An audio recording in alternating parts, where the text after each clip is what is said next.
Liars, Guns, and Money is a trilogy set a mere 2 episodes after our last Farscape episode, The Ugly Truth. You might remember that Stark was scattered to the four winds and presumably destroyed forever, although he has suggested that he might be able to move his energy into another realm or dimension or something and survive the process. We get a grim reminder of that as Zan cradles his mask at the start of this episode, insisting that they follow this vision or message or something. As you can tell, when it comes to these two, shit kind of gets vague. They've been following this cryptic direction for 3 days and found Bupkis, and with the news that Dargo's son is at a nearby slave auction, well, you can imagine how happy he is to be on the road trip to nowhere. Come on, Dargo, though. It's time to see reason. This mask, talk to me! Alright, we've got to work on presenting a more persuasive argument next time. One without talking objects. Dargo's son is... Don't give up. Don't stop, Zan. Hurry. Oh, well, there you are. See, Dargo, I said to see reason. Listen to the talking disembodied head. And sure enough, they find Stark, who's not only alive, but convinced that he has a way to save Dargo's son. He doesn't have half his face, but he does have a plan. So Dargo's son is part of a lot of slaves. They can't just go in and buy one. They need to buy the whole bunch. And that's a bit outside of their price range of, well, pretty much nothing, actually. So in this part 1, a not-so-simple plan, it's to get the money through robbing a bank, because robbing a casino has become so cliché. It's a shadow depository, a special kind of bank used for bad people to keep their things safe from other bad people, and even tougher than the base where Crichton was held when Scorpius shoved him into that chair. But Stark swiped everything that they need to get inside thanks to helping a designer cross over into death. Oh, that's just something he does, kind of a hobby.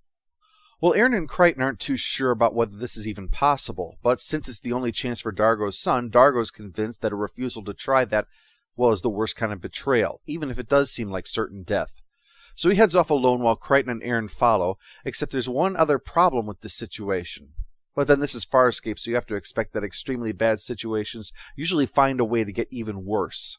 Crichton starts to see Scorpius instead of the people who are really there, which is a problem when your mortal enemy and the janitor can look like the same guy.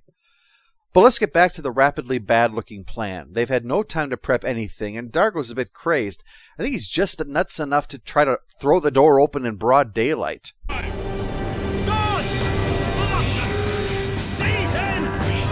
I rest my case. But it turns out that Dargo's seeming idiocy is merely based on the reasoning of a fevered madman, so that's a relief. Stark told Dargo to do that, because when such a breach happens, no matter how stupid it is, they need to reset their codes, which allows a small window for Stark to get access into the system for them too. But as you can see by all this throwing Stark around the room stuff, Aaron and Crichton aren't too confident with all this, or of their chances of getting Dargo back, especially as we see Blue Oyster cultists torturing him in her inner chamber with even less subtlety than villains will normally use. The next stage of the plan is giving Rigel some kind of sleep drug and encasing him in a statue, which, even if it doesn't work, sounds like it's going to be fun. But of course, nothing's going to go wrong, because Stark has a plan. No! Don't! Fetch! Dad! Admittedly, there is a flaw in that statement. Oh, but he did get the thing to pop up, so looks like I was wrong to worry. Your side, my side. My side, your side. Alright, at this point all bets are off. Stark's got a clever plan, but he's also the craziest person in the sector. Do nothing. That's what Dagger said you do best. Well, admittedly, that's a close finish. Wow.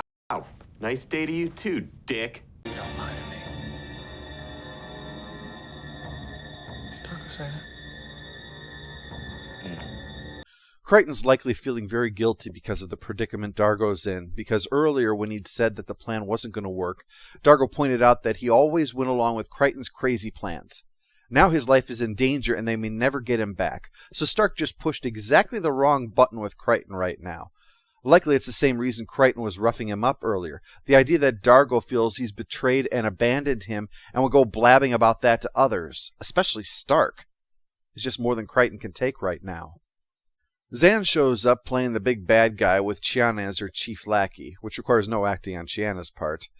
After making a big show, she insists that Dargo belongs to her and was intended to test the security of the vault to see if she could keep her items here, safely. So he's retrieved and the deposit containing Rigel is made. Things seem to be going according to plan, so obviously something must be going terribly wrong. Yes, it's the Scorpius in Crichton's head who's whispering to him when he's trying to think, and while it's rarely a good time to be distracted by the voices in your head, during a bank robbery is certainly an even worse time than most. But it turns out that this was prompted because the real Scorpius has shown up. He has a deposit here, the deposit that they're going to steal. Yeah. The guy who has been chasing them through the uncharted territory with single-minded dedication. Yes, that guy. Oh, and the heat sink in his head is due for a change, so now they're facing him when he's in an extremely bad mood. The Moya crew's luck is so bad, I'm surprised that they can do rock, paper, scissors and not have somebody's fingers fall off. We gradually glean that something is going on between Scorpion and our blue friend in a half shell. A bit of a sexual delight, but also a kind of adversarial game between them. Scorpius is here because after the base was destroyed, it was assumed that he was dead, so she took all his stuff. And now obviously he wants it back. Triple the value, actually. And he refuses to haggle. But that seems to be part of the arrangement, too, that he will not give ground against her. She sees this as a game, he sees it as a power struggle, and that's something he intends to always win.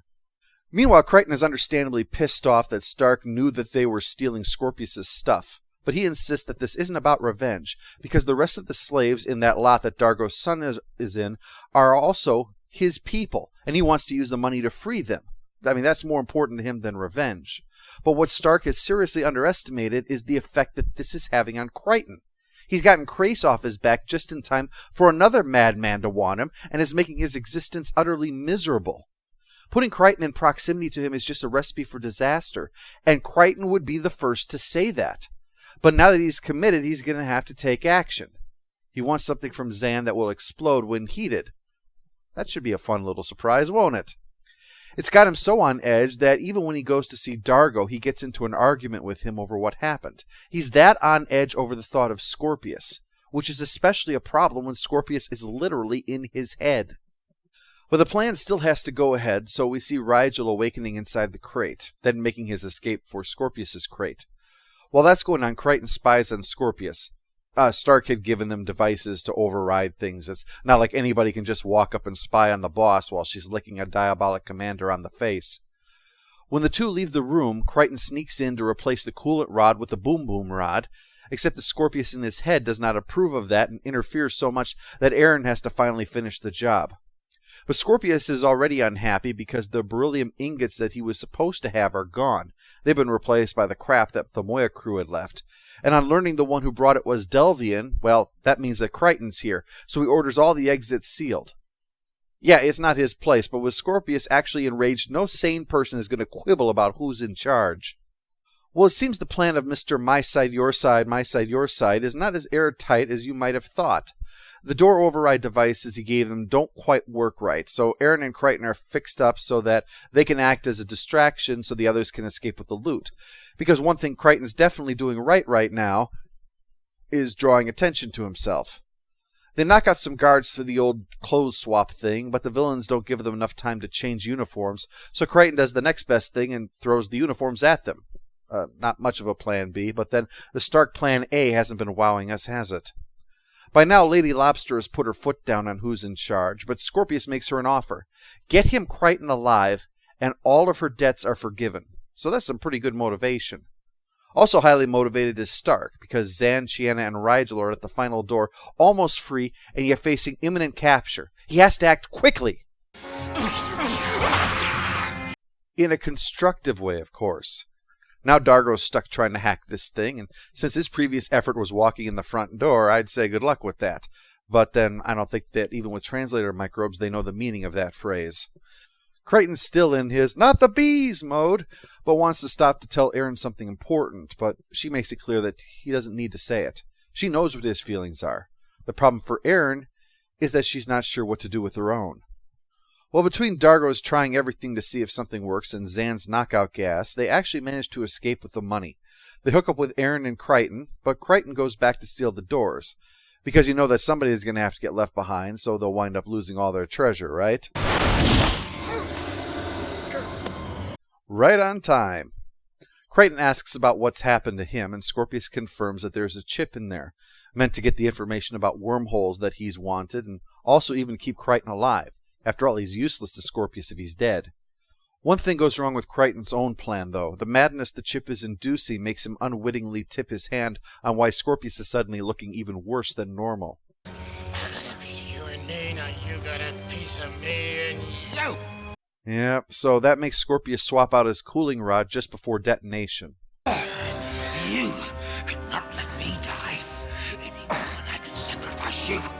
Well, that's gotta suck for the whole mortal enemies thing. But Crichton hates Scorpius so damn much that he manages to eventually resist the command to insert the replacement rod that would save his life, instead crawling away while singing the national anthem because, as we've discovered, he's fairly mad by this point. Oh, wait a minute, we got away? Everybody else got away? With the treasure? Okay, what's gonna go wrong now?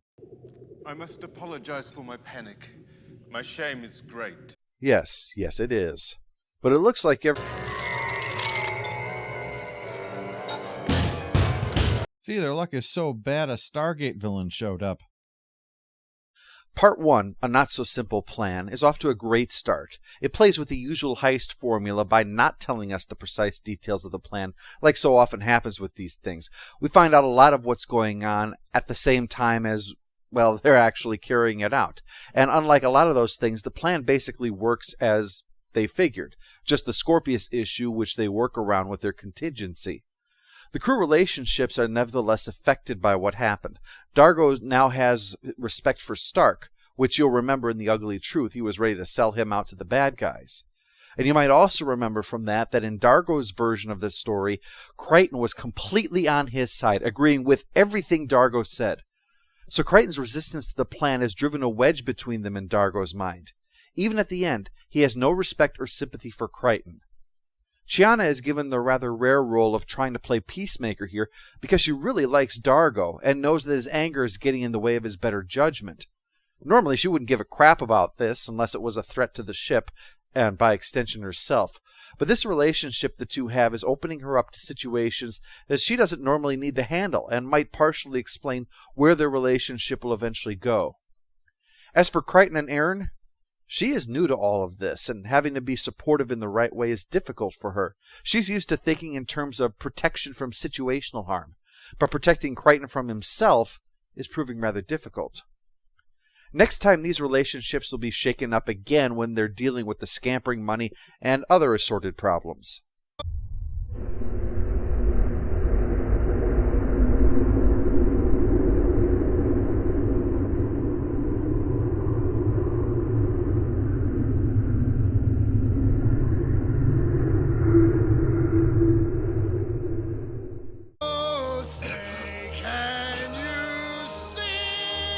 Command you to help me. John Crichton.